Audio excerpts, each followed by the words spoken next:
લોકશાહીનું ખૂન કહેવાય એમ. અચ્છા, પોલીસ ડર લાગ્યો એટલે ડર લાગી ગયો ને કોંગ્રેસથી. કે આવતીકાલે સવારથી ભાવનગર બંધનું અમે અચોક્કસ સમય માટે એલાન કરશું. આ પોલીસ ખાતું ભારતીય જનતા પાર્ટીના ઈશારે નાચવા વાળું તંત્ર છે.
આપણે બધા જાણીએ છીએ કે 2024ની કોર્પોરેશનની સામાન્ય ચૂંટણીઓ ચાલી રહી છે.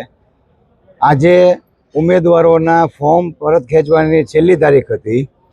ભારતીય જનતા પક્ષનો સતત એવો પ્રયત્ન હતો કે કોંગ્રેસના 52 ઉમેદવારોમાંથી વધુમાં વધુ ઉમેદવારોના ફોર્મ રદ કરાવવા અને રદ થઈ ગયા પછી જે સમય મળે 1.5 દિવસનો કે 2 દિવસનો એ દરમિયાન બીજા ઉમેદવારોને ધમકી આપી, પ્રલોભન આપવું અને ઉમેદવારી પત્રો પાછા ખેંચાવવા, એમાં એ લોકો સિસ્ટમનો પણ ઉપયોગ કરે છે. આપણે સૌ જાણીએ છીએ, એના કાંઈ નવી વાત નથી. અત્યારે સામાન્ય ચૂંટણીમાં કોર્પોરેશનના વોર્ડ નંબર 8ના વડવા અ વોર્ડનું નામ છે, એના જે કોંગ્રેસના ઉમેદવાર હતા ભરતભાઈ કાંબળ કરીને, એ ભરતભાઈ કાંબળને ભારતીય જનતા પક્ષ તરફથી જબરજસ્ત પ્રેશર હતું કે તમે કોઈ પણ પરિસ્થિતિમાં આ તમારું ઉમેદવારી પત્ર પાછું ખેંચી લ્યો. એ લોકશાહીમાં માને છે, ફેર ચૂંટણીમાં માને છે, અને એમને ચૂંટણી લડવીથી જ છે. એમને લોકોના પ્રતિનિધિ બની અને લોકોના પ્રશ્નોને વાચા આપવામાં રસ હતો.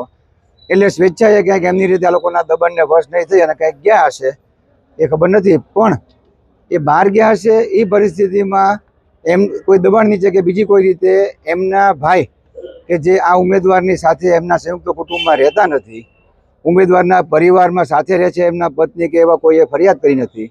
એમના ભાઈ કે જે બહાર રહે છે એમણે કંઈક પોલીસમાં BNSની કલમ 140 વગેરે અન્વયે ફરિયાદ દાખલ કરી છે કે મારા ભાઈનું આ ઉમેદવાર છે ને એનું અપહરણ થયું છે. અને એ ફરિયાદમાં એમણે એ વિસ્તારના એમના સહ ઉમેદવાર તથા કોંગ્રેસના ભાવનગર શહેરના પ્રમુખ મનોહરસિંહ ગોહિલનું નામ આરોપી તરીકે દેખાડેલું હશે.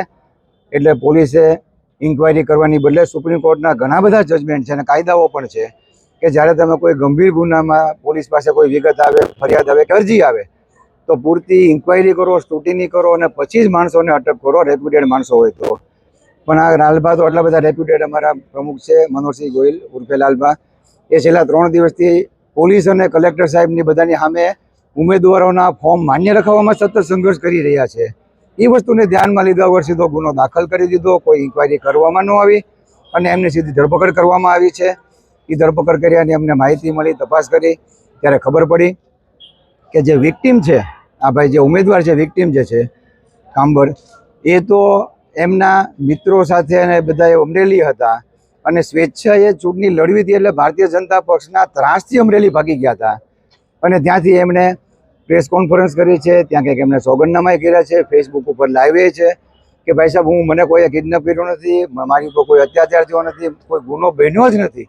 ઓન ધ કોન્ટ્રરી કાર્યવાહી કરવી હોય તો ભારતીય જનતા પક્ષના માણસો ઉપર કાર્યવાહી કરો અને સાચી ઇન્કવાયરી કરો કે મને કેવી ધાક ધમકી આપી છે અને મને બહાર ભાગવા માટે જવા માટે મજબૂર કર્યો છે. એટલે અત્યારે ફેસબુક ઉપર લાઈવ છે. પણ જ્યારે પ્રમુખને અને એમના સૌ ઉમેદવારને પકડ્યા છે ત્યારે અમે સૌથી પહેલાં એસપી સાહેબને રજૂઆત કરી. એસપી સાહેબે રજૂઆત સાંભળી છે લગભગ 2 કલાક પહેલાં, અને એવું કીધું છે કે ભાઈ તમે કહો છો એના બધા વિગત છે, એટલે અમે વિગત બધા પેન ડ્રાઈવ લીધી છે. ફેસબુક ઉપર આ વિક્ટીમ છે એ લાઈવ જ છે, અને એમને ફેસબુક ઉપર લાઈવ છે ને કહે છે કે ભાઈ હું સ્વેચ્છાએ ગયો હતો ને ભાવનગર આવી જ રહ્યો છું, રસ્તામાં છું, મને કોઈ એવી કોઈ તકલીફ નથી, કોઈ મને કિડનેપ કર્યો નથી. કોના ઈશારે ફરિયાદ દાખલ થઈ હોય એવું લાગે? એ તપાસ તો પોલીસે કરવી પડશે ને. અને આ ભાવનગર બંધનું એલાન ફાઇલ હવે પછી એસપી સાહેબને રજૂઆત કરી. એસપી સાહેબે પોઝિટિવલી અમારી રજૂઆત સાંભળી છે અને કીધું કે તમે ડી ડિવિઝનના પીઆઈ આવ્યો છે એમને તમે આ બધી રજૂઆત કરો. એમને પણ રજૂઆત કરી, પણ 2 કલાક સુધી આવ્યા જ નહોતા. આવા ગંભીર બાબતમાં પણ એ ડી ડિવિઝનના પીઆઈનો કોઈ રિસ્પોન્સ નહોતો. એમના રાઇટર પણ કાંઈક અમે પહોંચીએ પહેલાં નીકળી ગયા હતા. ડી ડિવિઝન ખાલી હતું. બહુ નવેની વાત છે કે ડી ડિવિઝન પોલીસ સ્ટેશનમાં કોઈ જવાબદાર માણસ જ નહીં ચૂંટણી ઉપર. પણ અમે ત્યાં બેઠા 1/2 કલાક, પછી ત્યાં પેન ડ્રાઈવને એવું રજૂ કરીને આવ્યા છીએ. અને શિહોરના પીઆઈ શ્રી ગઢવી સાહેબને એવું જાણવા મળ્યું છે કે શિહોરના પીઆઈ ગઢવી સાહેબને ડી ડિવિઝનમાં પીઆઈ તરીકે આ પર્ટિક્યુલર આ કેસ માટે અત્યારે સૂચના આપીને મોકલવામાં આવ્યા છે. અમે એમને જ પેન ડ્રાઈવ આપી છે, એમને જ પુરાવા આપ્યા છે. પણ અમને એવું લાગ્યું કે હજી જિલ્લા કલેક્ટર સાહેબ છે, ડિસ્ટ્રિક્ટ મેજિસ્ટ્રેટ સાહેબ છે અને ડિસ્ટ્રિક્ટ ઇલેક્શન ઓફિસર છે. આખું પોલીસ તંત્ર અને આખું તંત્ર અત્યારે એમના તાબા નીચે છે, એટલે એમને પણ રજૂઆત કરવી જોઈએ. અમે એમની સાહેબ પણ રજૂઆત કરી છે, એમને પણ બધા પુરાવાઓ દેખાડ્યા છે અને એમને કીધું છે કે સાહેબ તમે કોંગ્રેસવાળાને બિનજરૂરી આ પોલીસ ડિપાર્ટમેન્ટ હેરાન કરે છે. ભારતીય જનતા પક્ષમાં હિંમત હોય તો હેરાન કરે, સીધા અમારા કાર્યકરો તૈયાર જ છે. પણ પોલીસ ડિપાર્ટમેન્ટ આ ઓલા મહાભારતના વાર્તામાં જેમ શિખંડીનું પાત્ર હતું એમાં વચ્ચે કોઈ ન આવે બિનજરૂરી, એમ સીધા સંપર્કમાં જેને આવવું હોય અમારા કાર્યકરો સાથે આવે, કોઈ વાંધો નથી. ચૂંટણી ફેર થવી જોઈએ. અને જો અમને એવું લાગશે રાત્રે 1-2 કલાક સુધીમાં કે હજી પોલીસ બરાબર કાયદા પ્રમાણે કામ નથી કરતી, તો શક્ય છે અમે આવતીકાલે સવારે, અમારા પાર્ટીનો નિર્ણય છે કે આવતીકાલે સવારથી ભાવનગર બંધનું અમે ચોક્કસ સમય માટે એલાન કરશું. અને કોઈ પણ રાજકીય પક્ષના કોઈ પણ કાર્યકર ચૂંટણી નહીં લડે એવી બધાને અપીલ કરશું. અને એ માટે અમે લોકોની પાસે જઈ ઘરે જઈને જાગૃતિ લાવશું કે ભાવનગરની ચૂંટણી જ કેન્સલ કરો. જો એક પક્ષના પ્રમુખને આ રીતે પકડીને તમારે મૂકી દેવા હોય તો એનો અર્થ એમ કે તમારે પક્ષના બીજા જે ઉમેદવારો જે લડી રહ્યા છે એનું તમારે મોરલ તોડી નાખવું છે. અને એવું જ કરવું છે તો ભારતીય જનતા પક્ષ બિનજરૂરી એવી ખોટા ફાંકા ન મારે કે અમારી લોકપ્રિયતા છે. અહીંયા કહી દે કે અમારી લોકપ્રિયતા નથી, પણ અમે સત્તા વગર જીવી શકીએ એમ નથી, એટલે અમારે સત્તા ઉપર રહેવું જરૂરી છે, એટલે અમે બધી જ અનીતિઓ કરાવશું. એવું એ લોકો ડિક્લેર કરે તો ઓકે, અમે કહેશું ભાઈ લોકોને બિચારાને 2 વર્ષ આપો, એના બધા ગુનાઓ સંકેલવા માટે આ સહકાર આપતા હોય ડિપાર્ટમેન્ટ વાળા, તો 2 વર્ષ પછી ચૂંટણી કરો, એનું બધું સંકેલી લે. પણ ફેર ચૂંટણી થાય એવું અમારી માગણી રહેશે. એ જ અમે રજૂઆત કલેક્ટર સાહેબને કરી છે. હારુબેન, વાત કરીએ તો લાલભા જે કોંગ્રેસના પ્રમુખ છે તેની ધરપકડ કરવામાં આવી છે, શું કહેશો? આ પોલીસ ખાતું ભારતીય જનતા પાર્ટીના ઈશારે નાચવા વાળું તંત્ર છે. ખોટા આક્ષેપ અપહરણના કર્યા છે, ખોટા અપહરણ કરીને ઈ બાને એને લઈ ગયા છે, આખા ભાવનગરમાં દોડવાનો પ્રયત્ન કર્યો છે. ભારતીય જનતા પાર્ટી હાર ભાળી ગઈ છે એવું માનું છું. આખી રાત ખરીદ વેચાણ સંઘ હોય ને એવી રીતે આટલા રૂપિયા આપશું, આટલા લાખો રૂપિયા આપશું, આખી રાત આ પ્રયત્ન કર્યા છે તોડવાના. મજબૂત લોકો છે, કોઈ ત્યુટા નથી. જે ખરેખર કોંગ્રેસને માને છે, કોંગ્રેસને વરેલા છે, એ આમાં આવ્યા નથી. કોઈ એના બોલામાં હાર ભાળી ગઈ છે.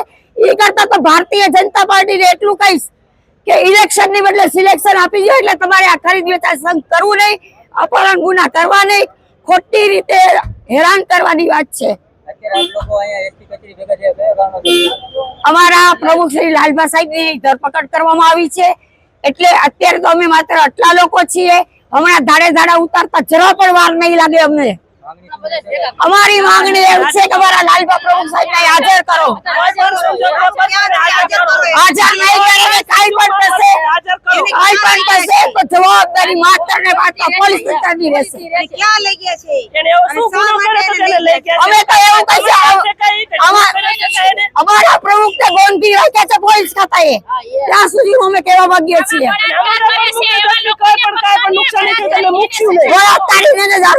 પહોંચી હતી ત્યાં પોલીસ